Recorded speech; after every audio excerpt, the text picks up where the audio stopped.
than to a sporting event. The atmosphere before a game, I think Game Time Decisions has that same exact atmosphere. This is our arena. This is what we do. There is going to be an energy to Game Time Decisions that you will feel night in and night out. The excitement you get when you lock your bets in, when you're figuring out what you want to do, we can zone in on the biggest games each night. I want this to be the place that people come to before the games start so they feel as ready as possible to lock in their cards. We are going to hit every single one of those markets that you need to know about. We're gonna go through every single thing, and I've got a great team behind me that's gonna help me get the job done. There is not gonna be a better place, I promise you, than Game Time Decisions to get that new information, react to it, and be able to then bet accordingly. We will have everything at our disposal, and we will use that to our advantage. I'm Kevin Walsh. Tune into Game Time Decisions from 6 to 8 p.m. Eastern on SportsGrid. It's a new era in CFB to start off this year, put on full display. My take on this game is simple. I know some people will be upset about it. Good riddance to the Pac-12. Can you do it in terms of the week to week to week? I don't see a pathway for this team to miss the college football playoffs. We want to make sure you have those best bets in the entirety of our betting cards. That was again! But he had that program was already going there! Only on SportsGrid. The sharpest football contest show in the land, the Las Vegas Football Contest Show, focuses on Circus Sports Million, Circus Survivor, and the Westgate Super Contest, handicapping the games and releasing our contest picks every week of the season. With two former Super Contest winners, Brady Cannon and James Salinas, a former NFL player, Mike Pritchard, and over $1 million in contest prize money won combined, the Las Vegas Football Contest Show will have you prepared this season.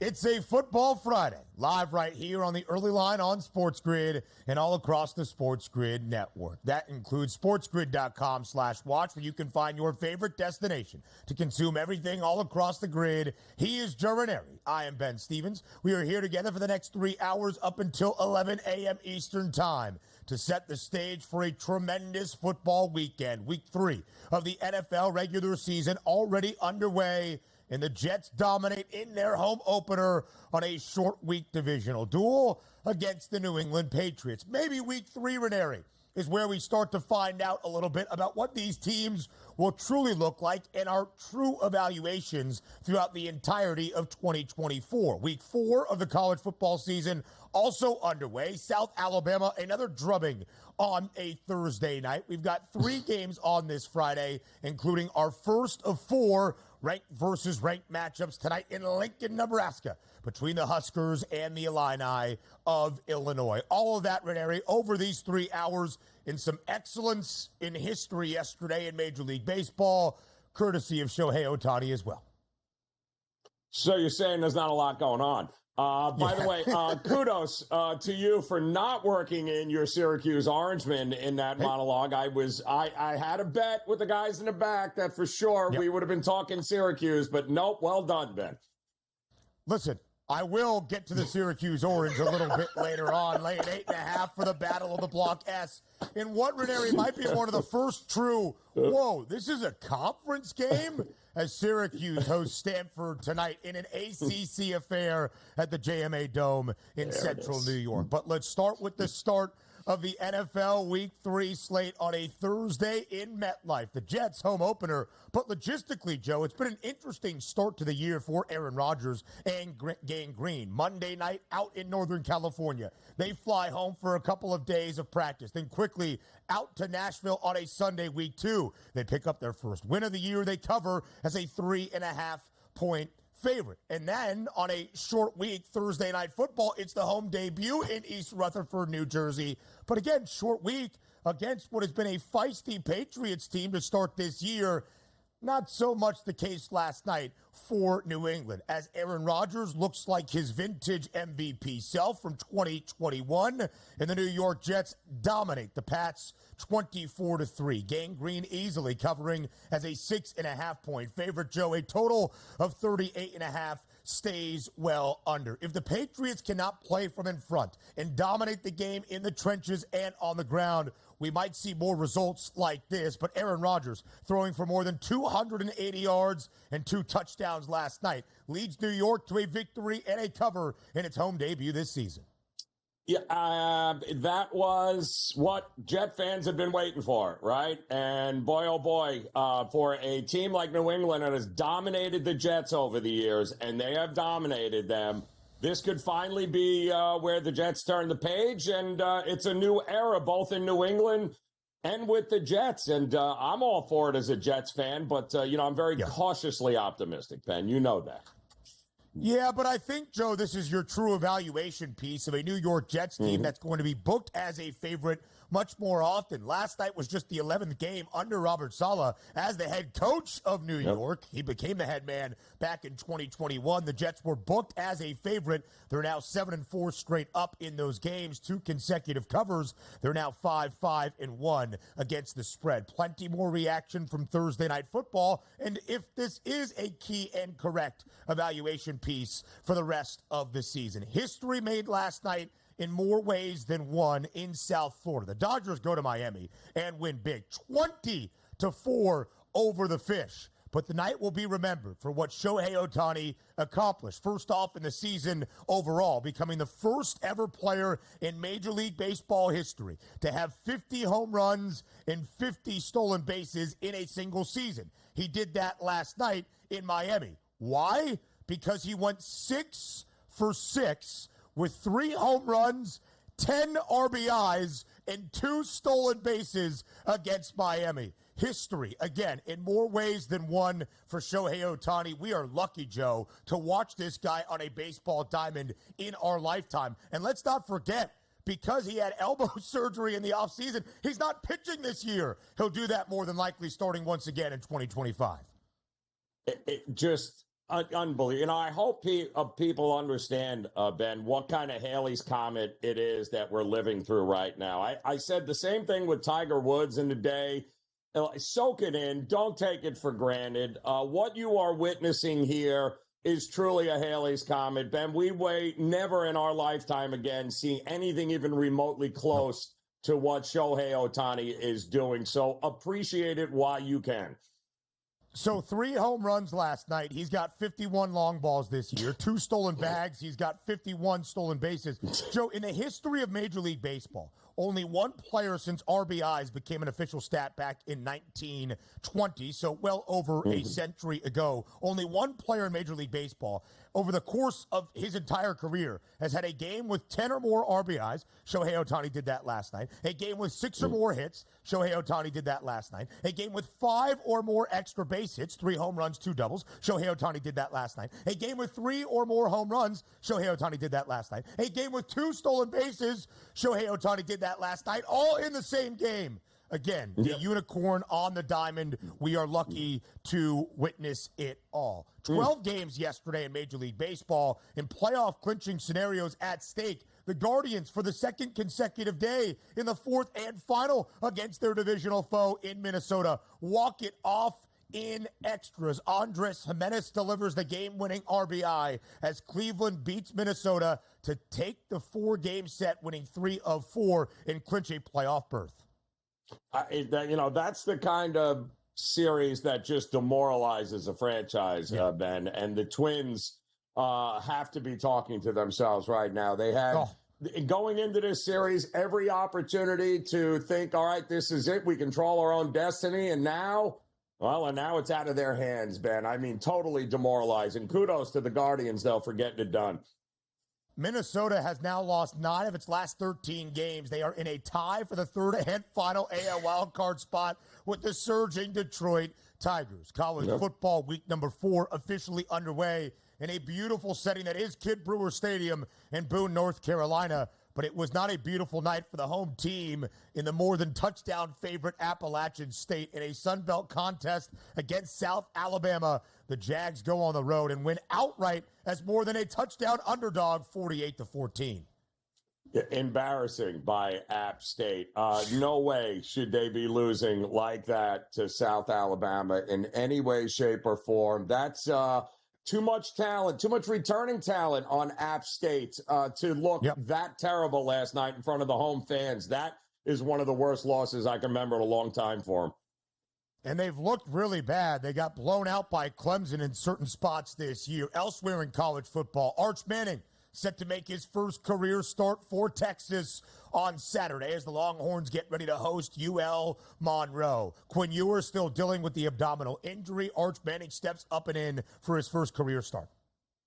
And let this go on the record here, Ben, that we will no longer hear from Quinn Ewers. Thank you very much for your service here at the University of Texas. This will be the last time he starts in a game for the University of Texas. Mark my words. Oh, that's spicy. I disagree, but Texas a 44.5-point favorite against ULM on Saturday. T. Higgins back at practice for the Bengals. Might he play week 3 since he looks for their first win of the season? I don't think it matters if he does or not. They're still going to blow out Washington. But it would certainly be nice to get them all on the field at the same time, wouldn't it, Ben? It would, Cincy more than a touchdown favorite in the doubleheader on Monday night against the Commanders. The Atlanta Dream winning on the road in Brooklyn 78-67 as a short road favorite. They clinched the 8th and final WNBA playoff spot. And Joel Embiid just signed a huge contract extension, 3-year, $193 million deal. More from Thursday Night Football next.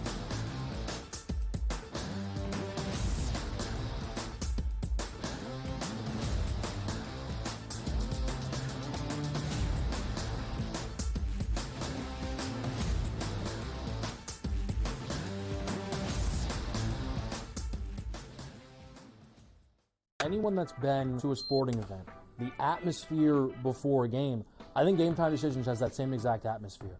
This is our arena. This is what we do. There is going to be an energy to Game Time Decisions that you will feel night in and night out. The excitement you get when you lock your bets in, when you're figuring out what you want to do, we can zone in on the biggest games each night. I want this to be the place that people come to before the games start so they feel as ready as possible to lock in their cards. We are going to hit every single one of those markets that you need to know about. We're going to go through every single thing, and I've got a great team behind me that's going to help me get the job done. There is not going to be a better place, I promise you, than Game Time Decisions to get that new information, react to it, and be able to then bet accordingly. We will have everything at our disposal, and we will use that to our advantage. I'm Kevin Walsh. Tune into Game Time Decisions from 6 to 8 p.m. Eastern on SportsGrid. It's a new era in CFB to start off this year, put on full display. My take on this game is simple. I know some people will be upset about it. Good riddance to the Pac-12. Can you do it in terms of the week to week to week?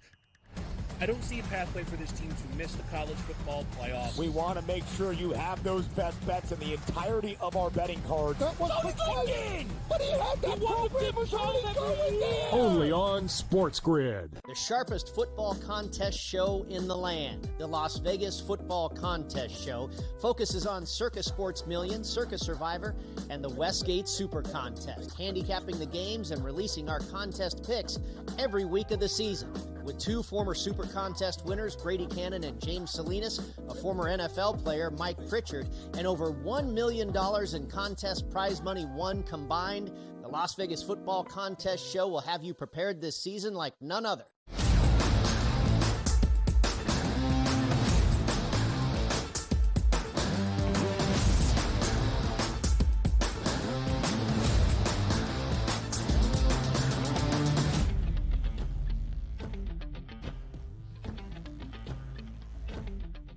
Dominance last night at MetLife, the home opener in East Rutherford, New Jersey, for the New York Jets. Short week Thursday night football game to kick off week number 3, Ranieri. It was a divisional duel for a second consecutive week. The Patriots, much more competitive than we expected them to be in their first 2 games of the year. An outright victory as the largest underdog of the entirety of the week 1 slate, 7.5 points in Cincinnati, and forcing overtime last week in their home opener in Foxborough against the Seahawks. New England, who entered the year with the lowest win total around the National Football League, only 4.5, was 1-0-1 against the closing number entering last night. Didn't matter what the closing number was in favor of Gang Green. They were dominant. The Jets win easily, 24-3 over New England. Vintage Aaron Rodgers in his home debut in 2024 for the Jets. 281 yards and 2 touchdowns as the Jets win 24-3, covering as a 6.5-point favorite. A total that was already sub 40 stays well under 38.5. Joe, the Patriots become the first team this year out of the 9 scenarios of a 6-point underdog or greater failing to cover a number. 6+ point underdogs now 8-1 against the spread.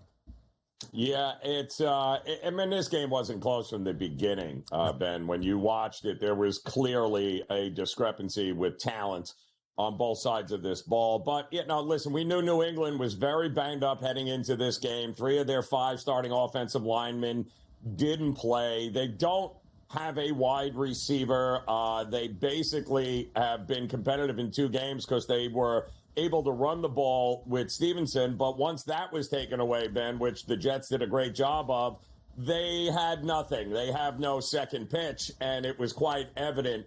But that's last night is all about the Aaron Rodgers, no more rust, no more, even more, I think I took away, there is no more concern in my mind about any sort of lingering effect of the injury from a year ago. No. I think that is all good news for the New York Jets. And he finally threw a touchdown pass to a first-round wide receiver draft pick, Ben. Can you imagine? Dude's got almost 500 TDs, and what? He finally throws to a number 1 wide receiver, a number 1 pick? That's crazy.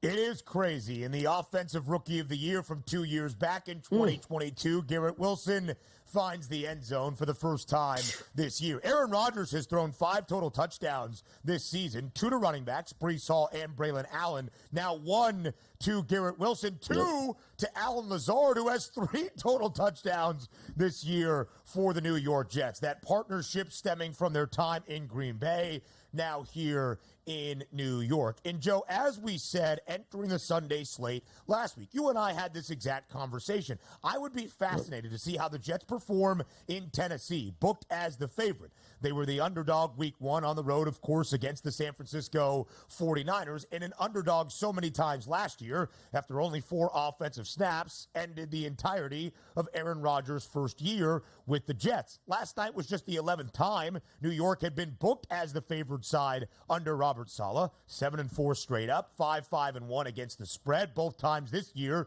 2-0 ATS. And Joe, one thing I always find fascinating, for talking heads like ourselves, not in football meeting rooms or in NFL facilities, if we are having a conversation and diagnosing what has become a very obvious schematic plan for the New England Patriots, play from in front, shorten the game, run the football, do not ask Jacoby Brissett to do too much. If we know these things, pretty matter of fact, wouldn't the New York Jets, and thus wouldn't the Patriots maybe try something new? No, not really. No. Last night. The Jets punted on their opening offensive possession. It wasn't a 3-and-out. The Patriots then punt after gaining 1 yard on 3 plays. The Jets score a touchdown, the Allen Lazard touchdown pass, and when New York played from in front, it was the first time in their first 3 games the Pats did not hold the initial lead of said football contest, and thus playing from behind, as we saw on display. Not a good recipe for success for the Patriots, either pulling off the outright upset or even keeping a game close and competitive, trying to cover a large number. I mean, listen, they had 40 yards at the break. They only ended up with 139 yards. Jacoby Brissett was jailbreak every play, running for his life, sacks 5 times. Then poor Drake May had to come in. Yeah. And then he starts running for his life. He ends up getting sacked a couple of times. So kudos to the Jets D. They had a first time in a long time, Ben, I can say, hey, the coaching staff had a plan. They executed it with their guys. The injuries were concerning last week, but not when you play the New England Patriots, who quickly came back down to earth after a fast start. And the Jets were not great defending the run either of the first 2 weeks. Nope. Jordan Mason ran for $147 in the opener. Even Tennessee as a team put up 130 yards last week in Nashville. And the Jets were a bottom 10 rushing defense last season. So entering last night, you thought maybe that was an advantage if New England even had one. 15 carries as a team for 78 yards. But Antonio Gibson, 5 carries, 29 yards. Ramondre Stevenson, the first time this year, Joe, he has had less than 21 attempts in a game, 6 for 23. Jacoby Brissett has not thrown for at least 150 yards this year, 98 yards last night. And you're right, Drake May did make his NFL debut. But let's flip to the positive now, because this is kind of what we expected out of the Pats. Not to be the best team in the National Football League. Underdogs have been covering at such a large clip. New England had been great covering numbers so far this season. The Jets looked really, really good. And you mentioned the 40-year-old quarterback, Aaron Rodgers, coming back from the Achilles injury. But it happened just 4 offensive snaps into his first year in New York, so he had plenty of time to heal, to rest up, and get healthy. Looked a little bit rusty against the Niners. Looked better, smoother, efficient in the second half last week against the Titans. And last night, well over his passing yards prop, Joe, of 212 and a half, finishing with 281 and 2 touchdowns. Yeah, I mean, all the way around, great effort by Aaron Rodgers. Everybody, in typical Aaron Rodgers fashion, he got everybody involved in the game, all weapons. That's good. That's what Nathaniel Hackett brings to the table when Aaron Rodgers is your quarterback. Tyler Conklin, the tight end, the leading receiver, with 93 yards last night. Mike Williams got involved. Braylon Allen, the rookie from Wisconsin, 55 yards on the ground, the leading rusher. More of the season outlook next.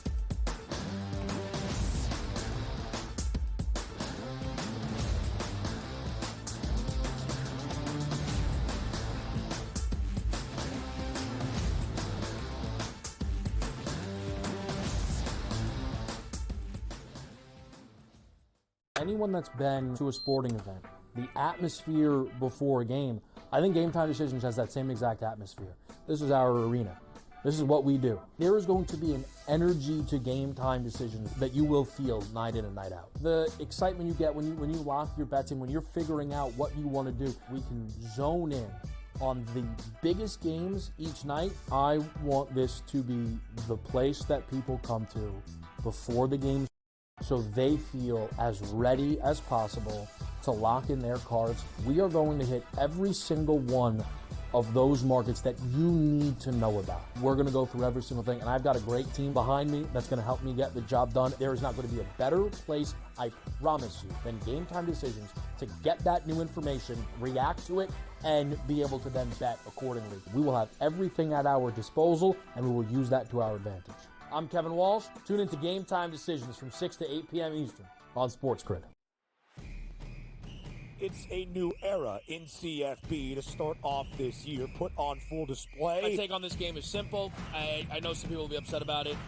Good riddance to the Pac-12. Can you do it in terms of the week to week to week? I don't see a pathway for this team to miss the college football playoffs. We want to make sure you have those best bets in the entirety of our betting cards. That was in! But he had that program was only going there! Only on SportsGrid. The sharpest football contest show in the land, the Las Vegas Football Contest Show, focuses on Circus Sports Million, Circus Survivor, and the Westgate Super Contest, handicapping the games and releasing our contest picks every week of the season. With 2 former Super Contest winners, Brady Cannon and James Salinas, a former NFL player, Mike Pritchard, and over $1 million in contest prize money won combined, the Las Vegas Football Contest Show will have you prepared this season like none other.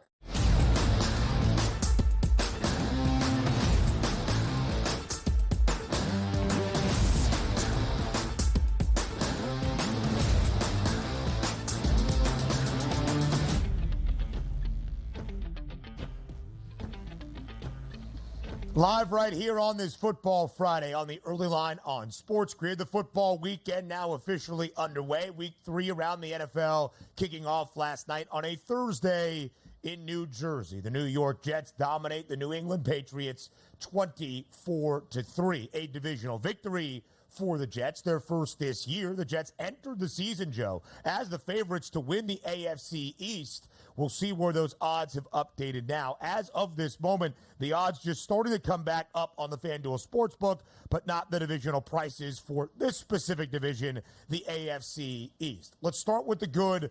That's the New York Jets. The win total remains 9.5. The over has the juice. They are favored at minus 168 to make the postseason. It would snap the 13-year playoff drought, the longest around the National Football League for the Jets, missing out on the playoffs in the National Football League. Based on what you have seen now through 3 weeks, a 2-1 start, 2-0 against the number booked as a favorite.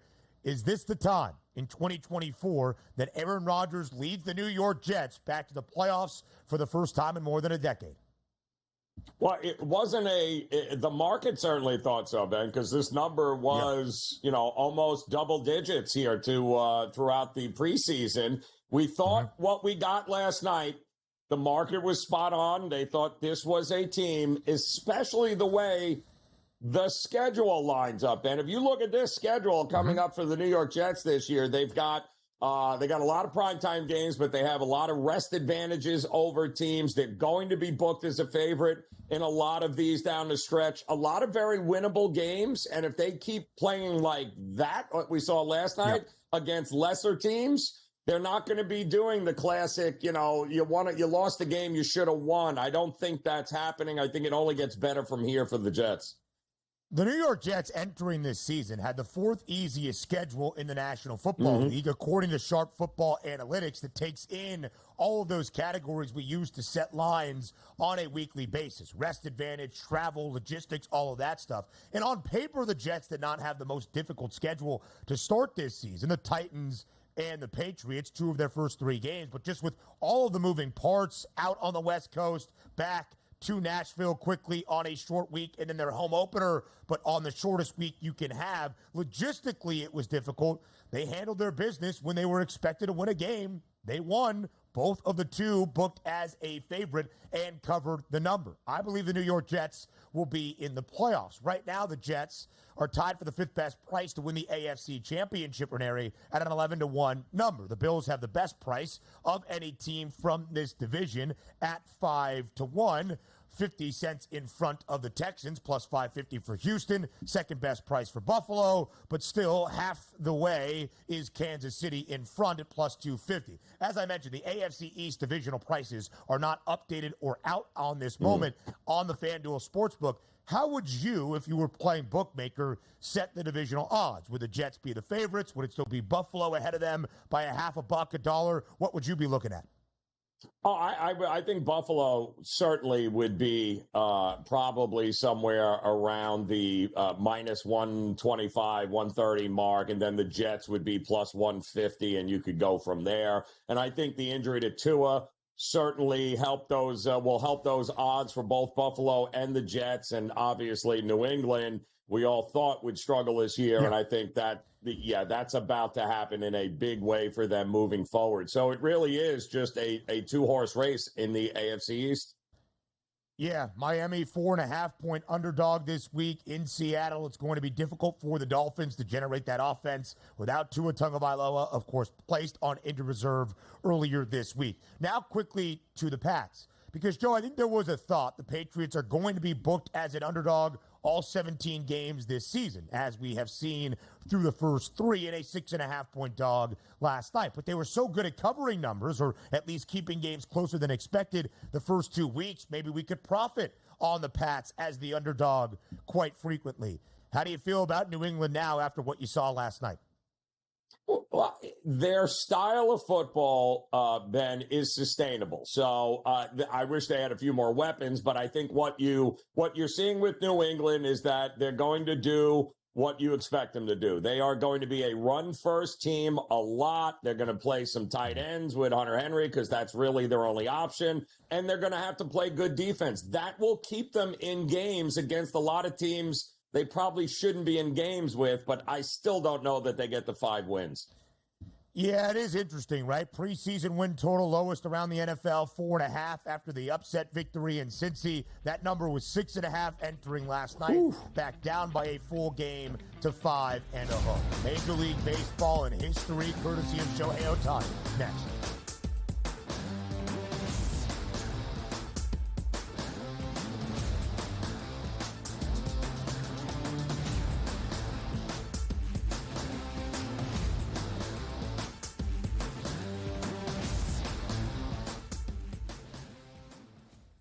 Anyone that's been to a sporting event, the atmosphere before a game, I think Game Time Decisions has that same exact atmosphere.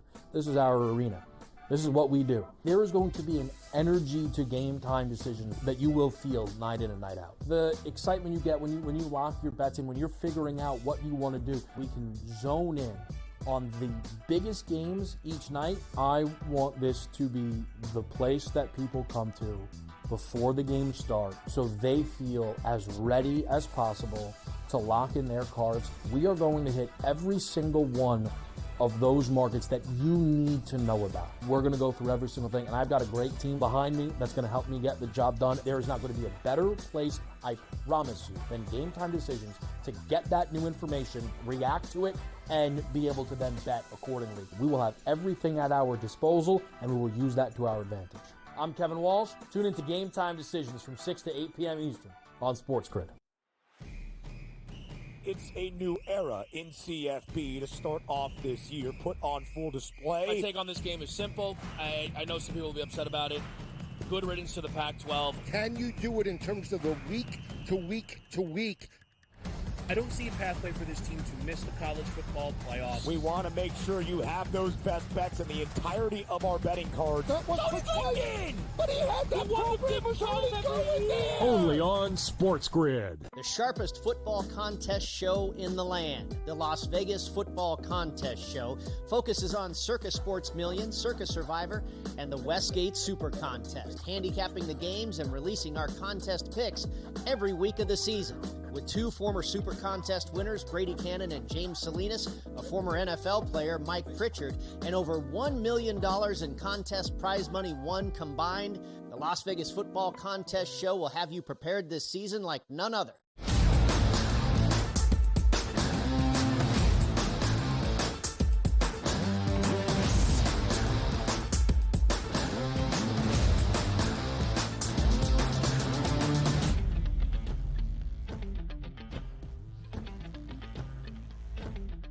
Now, the Dodgers were a road favorite yesterday in Miami, so beating the Marlins 20-4 isn't all that crazy, even with 20 runs. But you might be thinking to yourself, how did they get to 20 in a baseball game? His name is Shohei Ohtani, who made Major League Baseball history in more ways than one last night in Miami. Let's talk about the game itself first. 6 hits in 6 at-bats, 3 home runs, 10 RBIs, he scored 4 runs, and he stole 2 bases. Again, Joe, I said this at the start of the show, but it bears repeating because it was a historic performance. Since the RBI became an official stat back in 1920, over a century ago in America's pastime, only one Major League Baseball player over the course of his career has totaled up a game of all of these requirements. 10 or more RBIs once in his career, 6 or more hits once in his career, 5 or more extra base hits once in his career, 3 or more home runs once in his career, at least 2 stolen bases once in his career. A game to solidify all of those positions just at one time throughout what could be a 12, 14, 16-year Major League Baseball career. Shohei Ohtani did it all in his career in one single game last night in South Florida. And oh, by the way, the 3 home runs gives him 51 this season. The 2 stolen bags gives him 51 so far this season. He became also the first player in MLB history to hit 50 home runs and steal 50 bases in the same season. We have said it before. We will say it again. A unicorn on the diamond and the greatest to ever do it. I mean, there are just so many things that in the way to do it, to create his own club, the 50-50 club, Ben, in that way is just the thing that legends are made of here. And I can't help but to wonder if any of this happens, if he's a pitcher this year, Ben. And I think it's a fair question. Because if this is what he is capable of just being an everyday hitter, an everyday player DH, why in the world would I want him to do? I don't want you to pitch. What good would he have done the Dodgers pitching this year if he didn't? And oh, yeah, by the way, maybe the greatest thing of all of this is that we finally get to see him in October, don't we?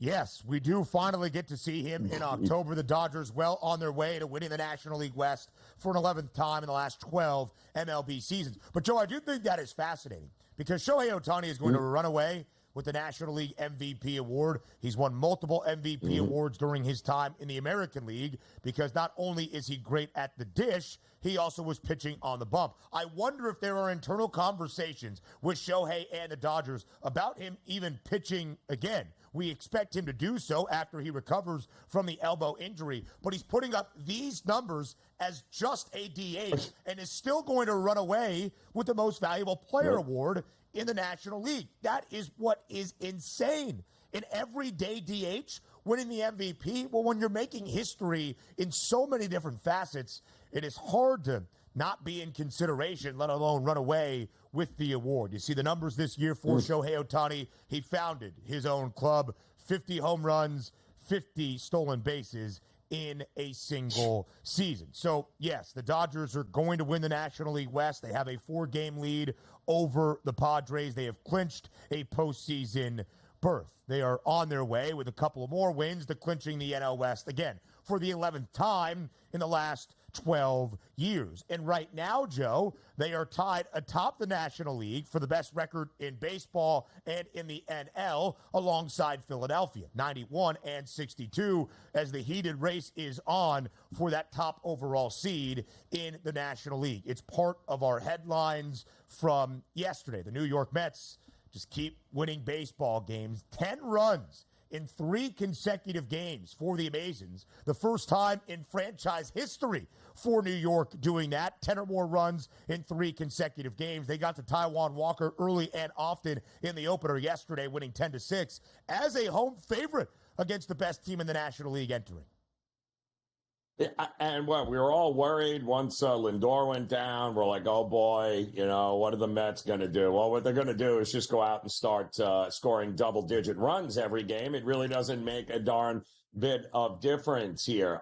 So the Mets really, as far as I'm concerned, have put themselves in a position where they control their own destiny now. Sure. And that's a good spot to be in when you're playing some of your best offensive baseball that you've played all year long, minus your best piece at the top of the order. Who, if Shohei Ohtani did not exist or still played in Anaheim, Francisco Lindor more than likely would have won the National League MVP award. The Mets have won 6 of their last 8 games. New York now 13-4 in September. And, Joe, these are the important ones for New York. They took advantage against the Nationals. They swept Washington, one of the easier teams, at least on paper, still remaining. But this 4-game set against Philly seemed to be a daunting task as Philadelphia is still in the running for that number 1 overall seed, of course, before they go to Atlanta on Tuesday in a series that might decide the season. Speaking of the Braves, they hammered the Reds yesterday in the rubber match in Cincy, 15-3. Chris Sale, great once again. Atlanta was a minus 220 moneyline favorite. Sale now 18-3 this year with a 2.38 ERA. Both of those are the best in MLB. He's going to win the National League Cy Young Award. 5 innings of work, allowing 2 earned runs. It wasn't his most stellar start, but Joe, 18 consecutive starts now for Sale where he has not allowed more than 2 earned runs. That dates back to the beginning of June. Yeah, it's some of these teams here, especially with like Atlanta. I think it's stick a fork time in here. Give the personal accolades out. It's great. Individuals had it, but that was one team, injuries aside, that might be the most when we look back on it the most disappointing season of any club that was expected to make, and not just make, but they were expected to win their division as well. And it's been anything but a great season for them. For a 7th straight year for Atlanta, if they are going to have some life, they trail both the D-backs and the Mets by 2 games for those last spots in the National League wild card chase. They are going to need guys like Matt Olson, who had 2 home runs and 4 RBIs in Cincy yesterday, and Michael Harris Jr., who hit a home run in all 3 games against the Reds in the Great American Small Park. 4 home runs in total, 2 yesterday with 4 RBIs. The O's have been struggling since the All-Star break. They avoid a sweep at home against San Francisco as Anthony Santander walks it off with a 2-run home run. But Joey, blown save out of Sir Anthony Dominguez, of course, in the same week that Craig Kimbrell was DFA'd. Baltimore's got some issue in the back end of that bullpen. But yesterday, all eyes on the American League Central and Cleveland, some day baseball for the 4th and final game of that set between the Guardians and the Twins. Cleveland rallies again to walk it up for a 2nd consecutive day in the bottom of the 10th. Andres Jimenez delivers the game-winning RBI. Cleveland edges out Minnesota 3-2. The Guardians clinch an American League playoff berth, still well in front in the American League Central. The Twins have dropped 9 of their last 13 games. So as of this Friday morning, entering the weekend, it's Minnesota and Detroit tied for the final wild card spot in the American League. You would have said that a month ago, Ben. They would have thought you were crazy. Wait, Detroit? Did you say Detroit was good? Yeah, Detroit, exactly. Who quietly, under the radar, has one of the best pitching staffs we've seen here since about mid-July. And they got healthy with some of their young studs that they brought up here, Ben. And this is a real team who's playing with confidence, with the right manager at the right time, can sneak in. And boy, oh boy, that's a dangerous team heading into the playoffs if they pull this off.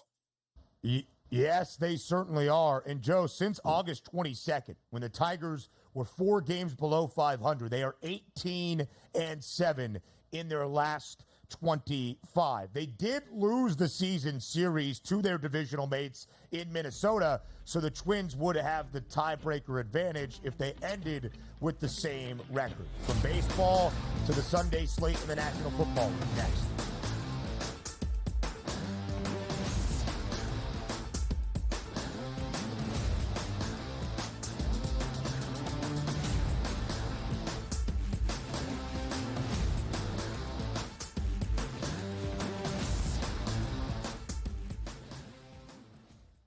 Anyone that's been to a sporting event, the atmosphere before a game, I think Game Time Decisions has that same exact atmosphere.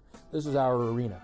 This is what we do. There is going to be an energy to Game Time Decisions that you will feel night in and night out. The excitement you get when you lock your bets in, when you're figuring out what you want to do, we can zone in on the biggest games each night. I want this to be the place that people come to before the games start so they feel as ready as possible to lock in their cards. We are going to hit every single one of those markets that you need to know about. We're going to go through every single thing, and I've got a great team behind me that's going to help me get the job done. There is not going to be a better place, I promise you, than Game Time Decisions to get that new information, react to it, and be able to then bet accordingly. We will have everything at our disposal, and we will use that to our advantage.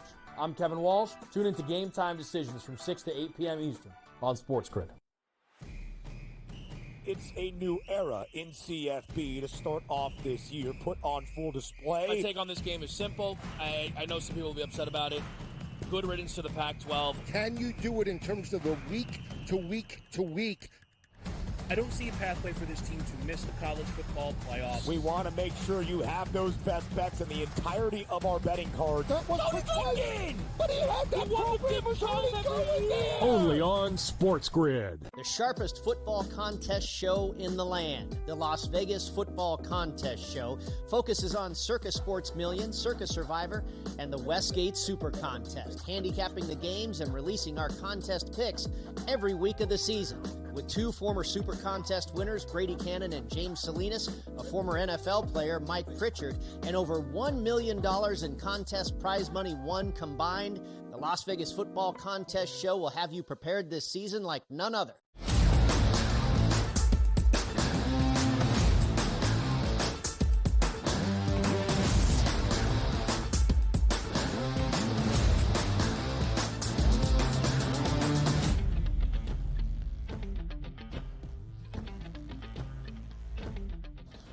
Let's get you set for week 3 in the Sunday slate around the National Football League. A week, Joe, that could dictate a lot for a season already here with the first 3 weeks of this NFL season. And we're going to learn a lot here in week 3. I think week 1, we overreact. Week 2, we learn some things, but still a small sample size early on. Week 3, I think we start to get a more clear picture on what these franchises truly have in store for the entirety of 2024.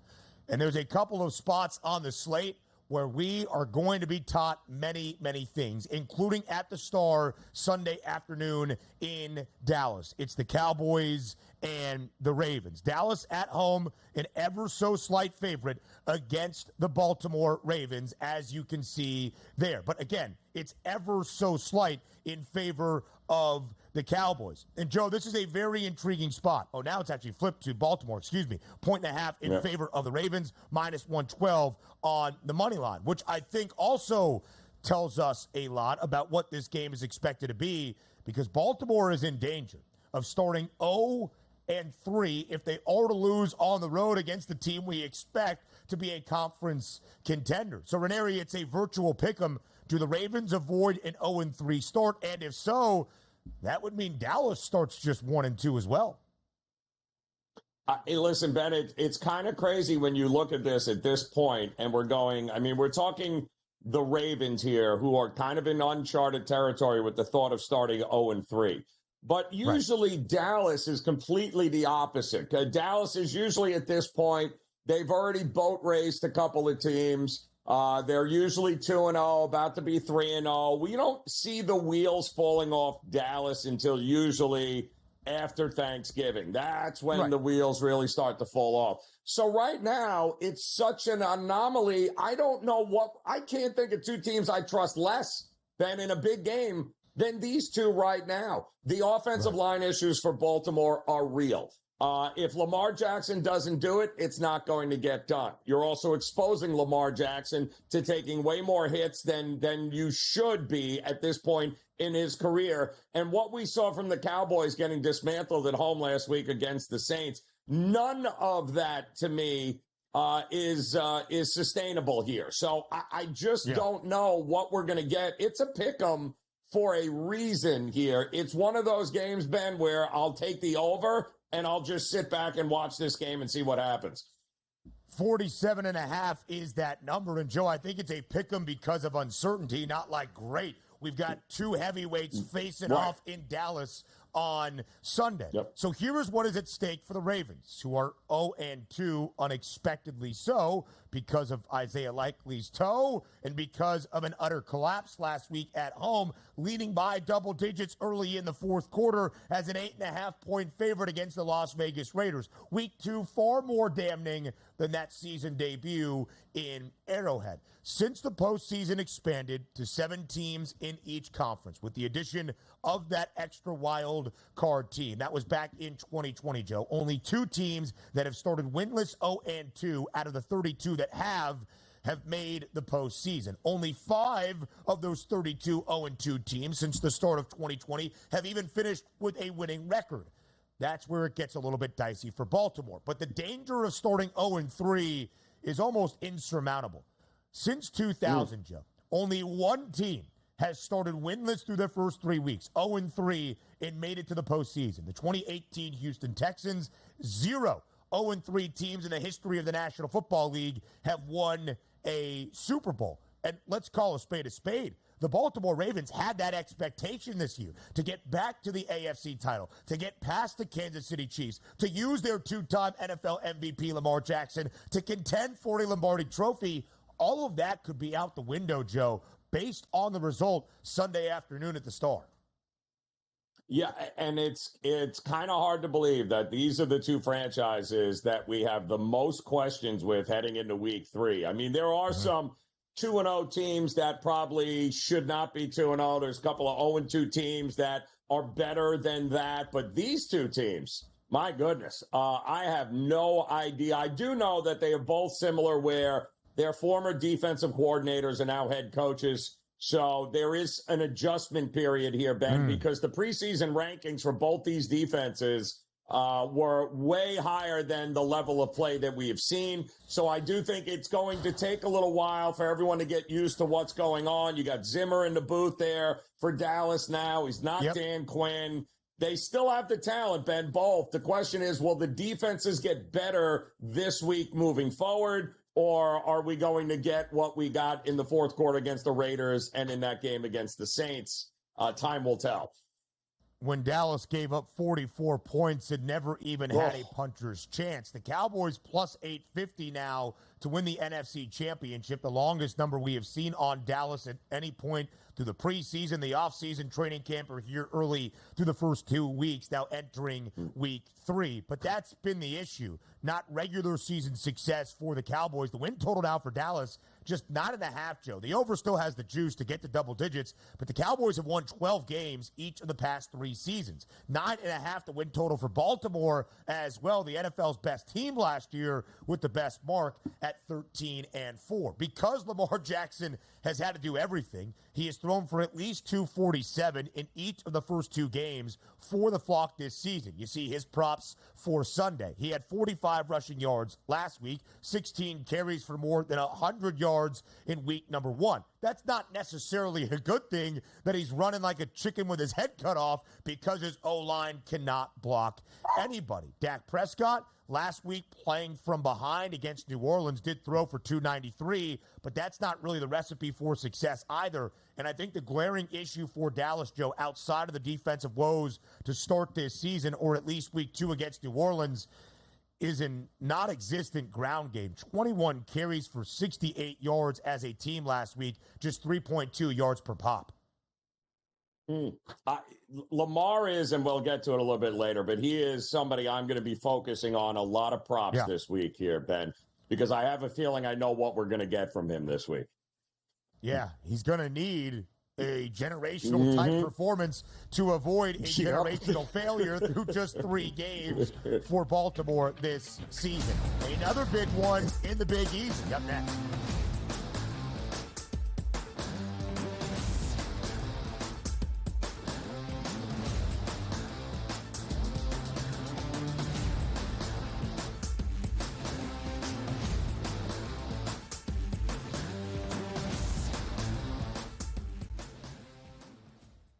Anyone that's been to a sporting event, the atmosphere before a game, I think Game Time Decisions has that same exact atmosphere. This is our arena. This is what we do. There is going to be an energy to Game Time Decisions that you will feel night in and night out. The excitement you get when you lock your bets in, when you're figuring out what you want to do, we can zone in on the biggest games each night. I want this to be the place that people come to before the games start so they feel as ready as possible to lock in their cards. We are going to hit every single one of those markets that you need to know about. We're going to go through every single thing, and I've got a great team behind me that's going to help me get the job done. There is not going to be a better place, I promise you, than Game Time Decisions to get that new information, react to it, and be able to then bet accordingly. We will have everything at our disposal, and we will use that to our advantage. I'm Kevin Walsh. Tune into Game Time Decisions from 6 to 8 p.m. Eastern on SportsGrid. It's a new era in CFB to start off this year, put on full display. My take on this game is simple. I know some people will be upset about it. Good riddance to the Pac-12. Can you do it in terms of the week to week to week? I don't see a pathway for this team to miss the college football playoffs. We want to make sure you have those best bets in the entirety of our betting cards. That was Again! but he had that program was already going there. Only on SportsGrid. The sharpest football contest show in the land, the Las Vegas Football Contest Show, focuses on Circus Sports Million, Circus Survivor, and the Westgate Super Contest, handicapping the games and releasing our contest picks every week of the season. With 2 former Super Contest winners, Brady Cannon and James Salinas, a former NFL player, Mike Pritchard, and over $1 million in contest prize money won combined, the Las Vegas Football Contest Show will have you prepared this season like none other.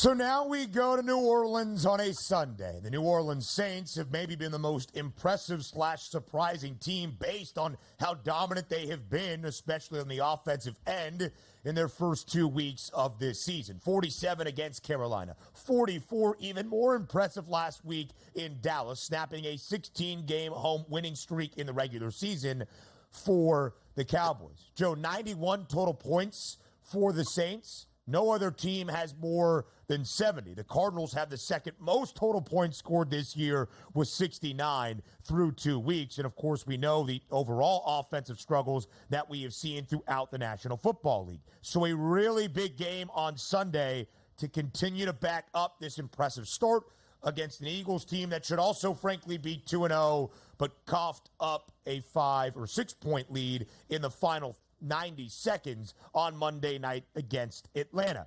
And here's where it gets interesting. Are the Saints worthy of being a 2.5 point home favorite against a team we expect to contend for the NFC crown? It's a 2.5 point spread in favor of the Saints. The total up there at 49 and a hook. Joe, in your estimation, does it make sense to see New Orleans laying near a field goal at home against the Birds? Well, listen, I mean, you can take the Carolina game and throw it out the window, right? It was, let's just focus on what we saw on the road against a Dallas defense that many people believed, Ben, was going to be one of the best in the NFL. You bring in a new offensive coordinator there in Clint Kubiak, and one of the, what we thought, Ben, ahead was one of the least talented offensive lines in the NFL this year. And in typical Kubiak fashion, because the old man did this a lot too, he would make this unit look like they were all world. And that's what's happening. You realize the Saints scored touchdowns on their first 6 drives in Dallas, and all but one of them was at least 70 yards, Ben. It is unbelievable. You can't get to Derek Carr. Dallas blitzed him over 40% of the time. They couldn't get to him. And he's finding the open receivers, and they're getting yards after the catch. This is a real offense. The question is whether the defense can hold up, but how good has the defense got to be, Ben, when you're scoring 40 points a game, to be completely honest here? And Philly has way more questions on defense than we have answers right now. Way more questions on defense. They were bad against the pass. They were bad against the pass when it mattered most on Monday night. They were decent against the run. They got torched for nearly 8 yards per pop against Green Bay in a game that, sure, you could blame the field conditions in Sao Paulo for defenders slipping and sliding, but they have not been good defensively. And they weren't great against Bijan Robinson on Monday night either, and that would be a recipe for disaster, it would seem, against the best scoring offense in the National Football League through 2 weeks. When nobody's putting up points, the Saints have averaged 45.5 per game. And I'll tell you one other thing, Joe.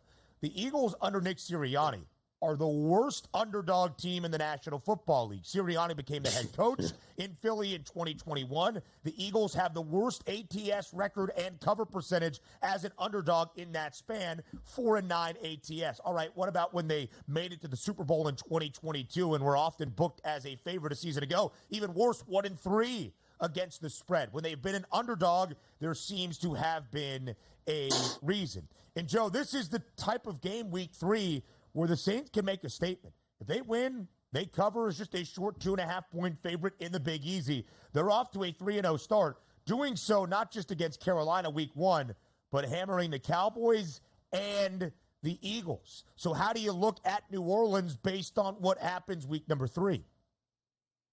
Yeah, it feels like, Ben, the way to look at this game is from a total perspective, because I do think that Jalen Hurts and the offense will have a lot of success here against this defense. I think points are coming. I would also imagine that these two teams, the scripted portion of the game in the first half is probably where you're going to get the most points. I would not be shocked at all if this is a wild one early and then there's some adjustments in the second half and the scoring slows down. So that's how I would look at this. I'd look for both of these teams, their team total over in the first half, Ben, because I do think this is going to be a wild shootout to start. The Eagles now at 6-1, third best price in the NFC, behind the favorites in San Francisco, dealing with their own injury issues, and Detroit by $0.50. If the Saints win, that 12-1 number ain't going to be there, and frankly, it might be slashed in half or close to it come Monday morning. Hour 2 comes up next, live right here on the Early Line.